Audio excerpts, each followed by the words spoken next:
be more food for thought presentation, I guess. I'm testing the waters. And I just realized today that I'm probably the only Portuguese in DC, so that's not on pressure. Let's see if I perform. So I'm from Porto, not from Lisbon, but I haven't lived here for a while. So let me start a little bit about myself very quickly. Just one slide. If this moves. Yeah. So I left Portugal in 2010 in many places, different places. But I became digital nomad roughly two years ago, starting to teach English online. I still do it today. So the project I'm going to talk about, it's going parallel, and then hopefully it's going to substitute. I'm a former operations engineer. I work as a consultant, and I did start a startup in Brazil. So that's when I started to become an entrepreneur, and I consider myself a entrepreneur. Kind of want to work with big businesses, impact, that kind of stuff. Okay, so let's be. I have a bigger, longer presentation, so I'm going to be a little bit shorter because it's only 20 minutes. So what's a digital no-footprint digital nomad?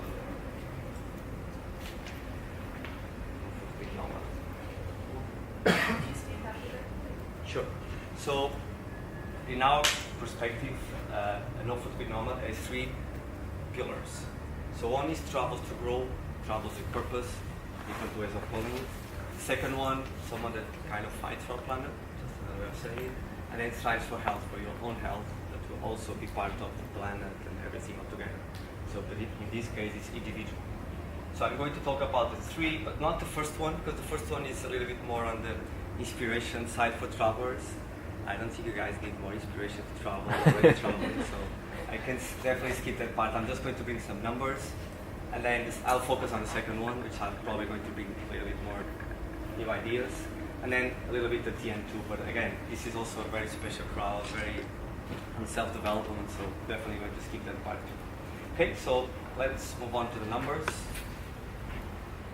of travel to grow. And again, this is I did some research, but I don't want to be super accurate. I just want to bring some awareness about what we are doing today. So let's start with the simple travelers. 1.2 billion in the world. It's 1/7 of the population rate. People that travel, many reasons, it doesn't matter what. Then we start to drill down and go for the remote workers. 700 million without India and China.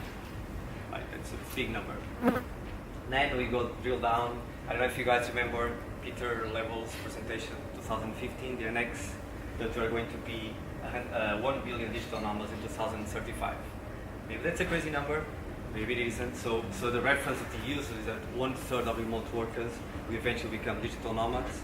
So if you pick up these 700 million people, then there's going to be a lot of digital nomads. Maybe it's 100 million, maybe it's less. We were discussing about this yesterday, maybe just 1 million. It all have to do with the definition. What's a digital nomad, right? So if it's someone that travels all year, does 3 months a year, so it's very difficult to define. But if you look at it broadly, maybe it's 100 million. But what's important here is that we are a lot. And it's not going to decrease, it's going to grow. Fast, 1 billion, we don't know, but it's going to grow. So that means that we are a new breed in the world, so we are making our impact, and that's only going to happen more and more. So that's why it's important for us to know the impact that we have of our lifestyle. Okay? So now, bringing these numbers, let's go on to the second part. This is for the planet. So first of all, that's a very easy one. Mass tourism, mass pollution. It's kind of easy. So for example, myself, when I thought I've got a brand that talks about sustainability and travel. Oh, that's so nice. So you don't travel by plane, right? Yes, I do. Not because well, I'm going to talk more in detail, not because it's the best solution all the time, but sometimes the needed solution. But I do have options, and I'm going to show you guys how to do those options. So yes, so mass tourism and travel and sustainability are difficult to be compatible, but there's ways to mitigate, and we can do that and reduce that impact. Now, if you think about our lifestyle, nomads, and spending some months in Lisbon, for example, or somewhere else, the places that we go, if it's just for tourism, there's infrastructures for tourism. Maybe the tourism flag has been lasting for many years. Maybe just a trend, we go to Chiang Mai now, and then next year we decide as a community that Chiang Mai is not good anymore. So all the infrastructure that was in that place, they kind of lost, and it could be spent in the local people. So we also make an impact in the places that we go, and we spend some time. And then let's go to the worst part. So I give an example. Because of all of you, now it's very difficult for my countrymen to live in Lisbon, which is fine. I'm not blaming you. It's okay. It's part of the evolution, but it's a reality, and this is happening in many other places. So we need to realize in a way that because we are able to travel so much, we're able to impact also so much. Okay, so that's one of the ideas that I want to bring here. Now let's go a little bit in detail to our personal decisions. And that's the transportation carbon footprint that I spoke before. Okay, I'm going to give you a rule of thumb later in the presentation for this, but bear in mind that our decisions, because we travel a lot, we do impact. There's more planes, more trains, more boats, so that's already a big number. Now, when we move to a new place and we spend 6 months in a place, 8 months, sometimes you need to buy new stuff, right? Because it's a new house, you buy new stuff. It's going to impact on consumers, all right? Then, again, if you go a little bit more in detail, traveling, you don't have time to think about everything, disposals all the time, right? If you go to Southeast Asia, it's crazy, because you don't have time to think and plan, and have other alternatives.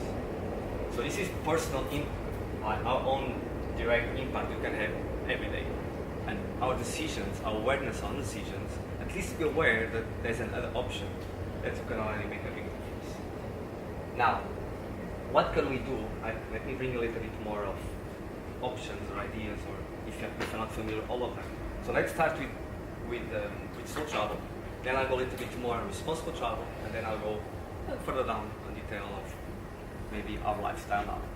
So I don't know if you are familiar with slow food movement. This started in Italy 30 years ago when McDonald's moved to Rome, and the local population wanted to fight the fast food concept.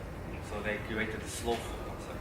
And if you translate this to travel, it's kind of more or less the same. It's just a mindset, but it's for you to enjoy and slowly interact with the local cultures.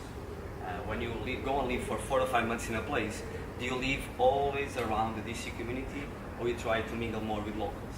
Do you try to understand more the culture, or you just stay in your bubble? So that's a challenge when you're traveling slowly and we have more time. So again, this is a mindset. It's not like you don't have to do many things, but think, right? We're just travelers around, or we are inside actually the places we're living in and trying to help them, not just with money, but your own culture and you can change. So this is kind of the idea of slow travel. It doesn't need to be slowly for many months. It means a mindset. Right? Now let's go a little bit down to the responsible travel. And this is more commercial term, probably seeing like tour agencies, a lot of companies talking about responsible travel. This is more practical. So it's actually trying to find eco-lodging, so staying in hotels or tree houses that are more sustainable for the environment. Or transportation that are greener, doing more outdoor activities, finding the green tour operators. So this is very practical. When you're looking for an activity, just try to see if there's a greener alternative or someone that is trying to do it in a better way. There's already travel agencies that don't use any kind of plastic. There's many options. And there's already Airbnb websites where you can look for eco-lodges. So instead of just like better places to travel, when you just look for all the options already trying to be more sustainable. Okay? So there's already tools for when we travel to look for these options. Now let's go a little bit further down, or a little bit more effort. Okay, mindful of decisions, that comes a little bit from the last two. So this is adding up, and then the no-footprint kit. That's something that I can show you guys. It's something that you can carry with you. Some of you already have like bottles, of course, but there's some other things that you can also carry with you that you have. I'll show later in the presentation. Then apply the 5 R's. If you are familiar with the zero waste lifestyle or concept, 5 R's is like 5 commandments of attitudes to have. I'm going to show you how is it possible to have when you are actually traveling. Okay? I did this experiment recently. It worked. A little bit of effort, like everything, but I think it pays off. So some examples of mindful decisions. So for example, last time I went to Malaysia in Penang, using Airbnb, I rented a house with a little garden, some food. We did some composting, so I could also compost my food because I like to cook from home, not always out. So if you go to Airbnb today, you can look for unique lodges, or unique, I don't know exactly the name, it's a unique type of places. You can even look for tree houses there. I'm not saying that all of them are sustainable, but look for different options for just a standard apartment. Look if you can find a place where you have a smaller footprint. Okay, so this is a way where you travel, and that's already available today, even using Airbnb. Another example, tourism. So I've been to Along Bay because I went to Vietnam last month, and I totally regretted my decision of going there, especially using Cat because it's completely destroyed the pollution. You see, this is probably guys seen the viral videos on Facebook. The guy is diving with plastic everywhere in the water. Same there. There's options. Go to Ninh Binh, the same as Halong Bay, but without water. Like, if you know that, if you do a research, you know this is happening, go somewhere else. There's many places in the world you can see Halong Bay with a 3D movie in the future. Another option.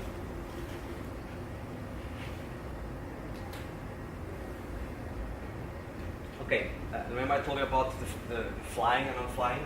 So the rule of thumb, and it's based on some research, is that below 1,000 miles, actually above 1,000 miles, you should take a plane. That's probably the best solution in terms of impact. There's many reasons, it's faster, and it's just a threshold. Below that, consider shared land transport. Train, super nice if you have time, slow travel, enjoy the view.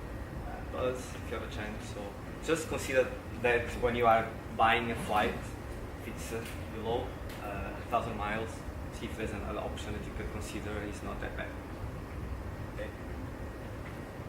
Now we live in Talalao in Chiang Mai, and because you're going to spend more time, right? So you can rent a different place than just an apartment. You rented a house with a garden.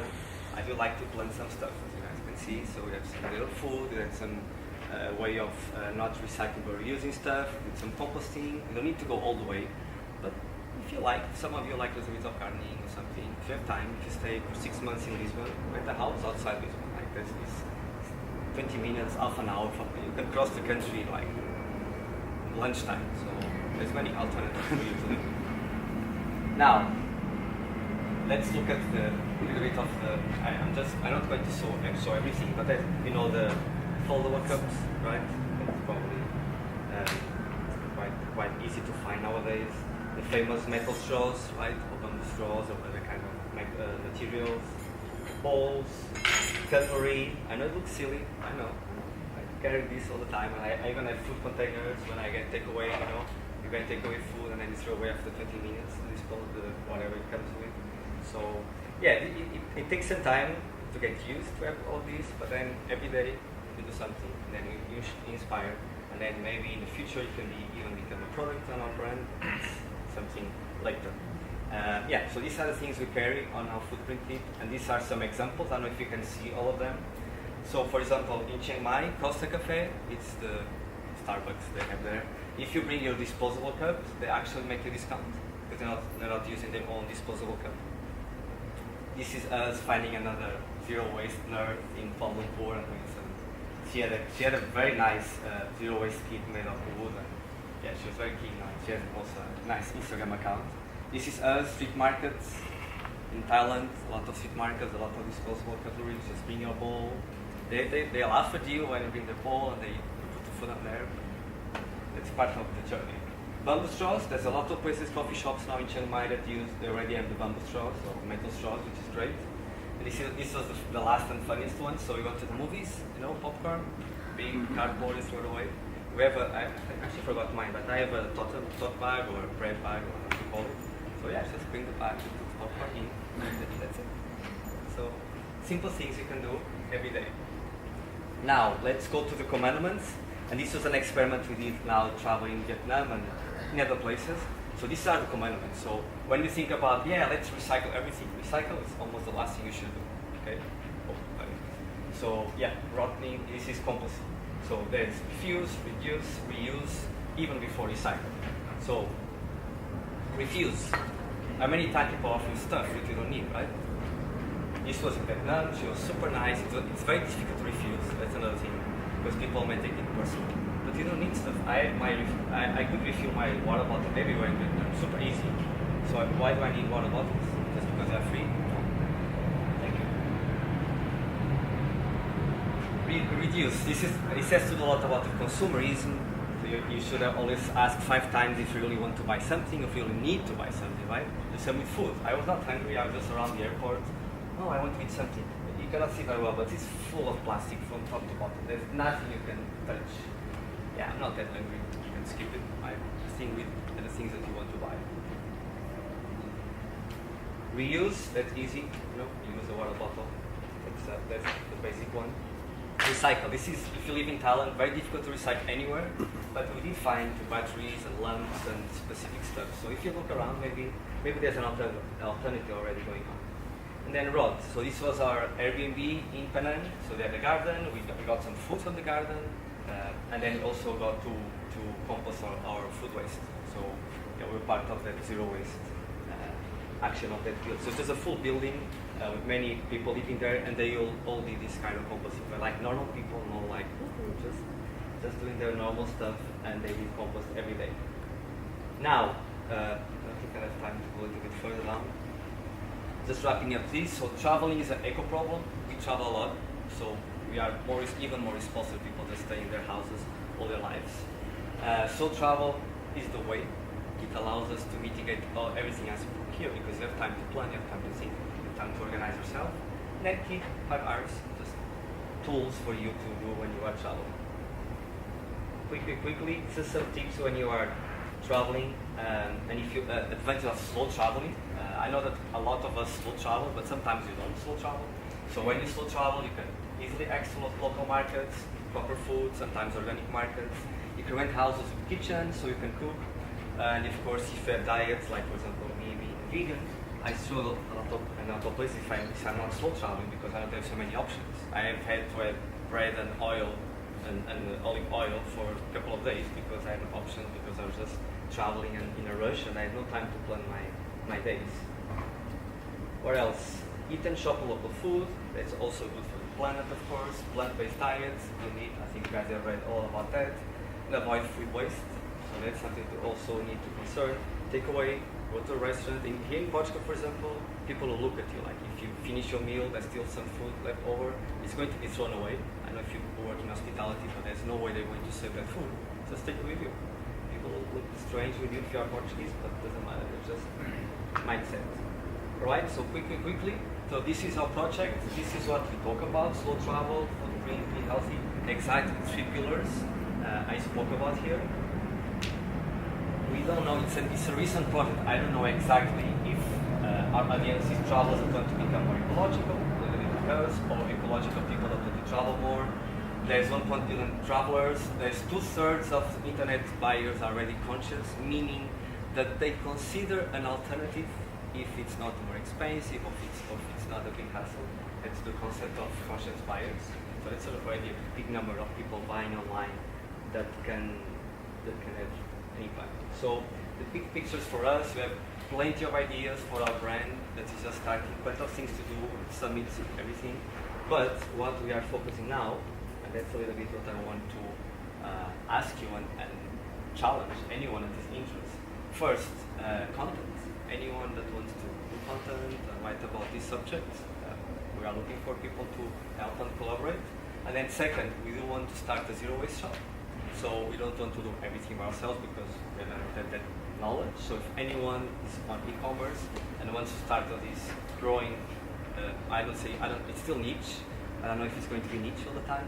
Then we are really interested and open to collaborations for this too.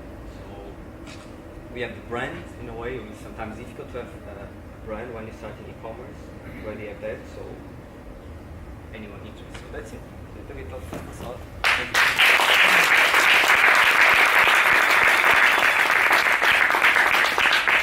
Our house view in Thailand, so the lake and temple, the garden. Yes, I have some time. Right, any questions? It's not really a question, but maybe more a remark. Sure. But I would say Western people, Europeans, we tend to be kind of aware of these questions and issues, and having traveled to Vietnam, we find the locals that trash their things everywhere, etc. We tend to try to pay attention. But yeah, sometimes also, is it, it's about education, I believe, as a society. So wrong.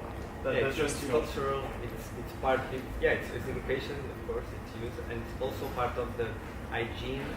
They're also very concerned about now the hygiene, and disposable kind of helps there. So that's why they wrap everything. They have a single banana wrapped in plastic. So yeah, but it's definitely a cultural change. There are some countries in Africa. It's not to say that we cannot do our part, because we should do our part, but also I believe there has to be education globally and locals also. And policy. There are countries in Africa going the extreme and completely banning plastic. I don't know, let's see if that's the way. But it's right. It's awareness and education. That's the main thing. Yeah, I have a question because I feel like a big obstacle to any of this kind of renewable, like making sure you're using things and all that is convenience becomes an obstacle. And so obviously, like I love the idea of carrying around your own plate, your own utensils, and I tend to hold my utensils and knives with me so I can cut my fruit or whatever. But the reality is, if you were to say bring a bowl and get something put in there, you've just had your meal. Like you're in a restaurant, where are you going to wash your plate? Like bathroom all the time. yeah, you go to the bathroom. I don't know. Yeah, I understand the convenience. It's true. Sometimes it's weird. Sometimes I don't do it at all. Sometimes this is an example. You can do it on the bathroom, but the others that you can't, and then you just don't do it. But it's just effort and awareness that trying and knowing it is possible. And if you have a chance to. Yeah. But do you think, like, sorry, just following up from that, like just following on from what you were saying, is that there's also the locals, and you've got to like educate the locals too. I know I'm totally with the whole concept of like everyone doing their part, but how much of an impact do you really think, like, just us, like we're as nomads or as whatever you want to call us? 100 million? Yeah, but compared to 8 billion, it's nearly 8 billion people, like the biggest polluters in the world, in the developing countries, right? I mean, Western countries are very pollution crazy too, but I'm just, I'm just wanting to hear your thoughts on that. Yes. I think that's a big impact. So normally the lower, so the eastern, the less developed countries will copy the higher developed countries, right? So that's why China now have more meat consumption, more disposable, because they are copying us. Because that's why we're more like. So if we as Western, like you say, if we give a good example, they want to copy us. It's not having like money and start to have a car and a career, because that's what they are doing now. Now because we are changing, because we have a different mindset, we'll copy. So we are the reference. Leading by example. I would add that, if China is polluted, it's because we have a lot of factories. The customer are Western countries, so we kind of outsource our pollution to these countries. So if we change our habit, also, maybe you can have an impact. Yeah, I think it's a little bit simplistic to kind of look at that and say, it's the developing world has this issue because we're the ones who screwed everything up, and we did this for 100 years. Now we're like, hey, now that you guys are getting money and doing all this stuff, wait, you got to do it this expensive, difficult way. And I think the other thing to look at in China is, they are a big polluter, but they're also leading the world in solar energy production and usage. So they Electrical are cars. looking for ways to kind of balance this, and I think, like we were talking about earlier, like how much of an impact is it? I think it's about becoming an advocate for trying to at least be conscious about these things, reduce your consumption, and look for alternative ways. And it's not just about looking at how much did I do, but how much do I, spread the word, or at least discuss these things, or have the something that everybody needs to be conscious of. I think I agree with you. I think it's also unfair to between China, because you are right, because China is recovering on every, not just economic, even the electrical cars and AI and solar power. There's just giving a lesson, like you guys spent 100 years to get to here, and we're going to do that in 10 years or 50. So Yeah, that's one funny thing though too, is like, they're like, okay, electric cars, but we're getting the electricity from dirty coal power plants. yeah, but probably they're going to change. But they're trying. They're going to change faster than we did, for sure. Exactly. So I like to drink local tap water, but I'm sometimes a little nervous when I'm traveling as to whether the tap water is actually... Have you heard about the Steripen? Have you heard about the Steripen? Steripen, yes. Yeah. I've heard of the Steripen. No, that's a good option. I don't have it with me today, but you can... Well, it's not just bacteria, it's other chemicals in some places, like you go to Flint, Michigan, and they have nasty chemicals in the water. So there's so steripene is more like virus and bacteria. Yeah. You can filter like very very small metal, not small but medium metal. But those then you need something more I was just wondering if there's an easy way to tell when you're traveling, is the water good, tap water good or not? No, not yet. Probably Not like research online, I don't know. There's no like test Yeah. that gives you there's some tests that gives you like metals and everything, but virus, bacteria and all of that there's no way. But then in that case I would suggest not take tap water, let's take from proper filters that you can have it. Because up in Chiang Mai and Thailand they have that system of just sending companies that send bottled waters to your house. Just for a huge like water filter with UV and all those levels. I think that's better than just using plastic water.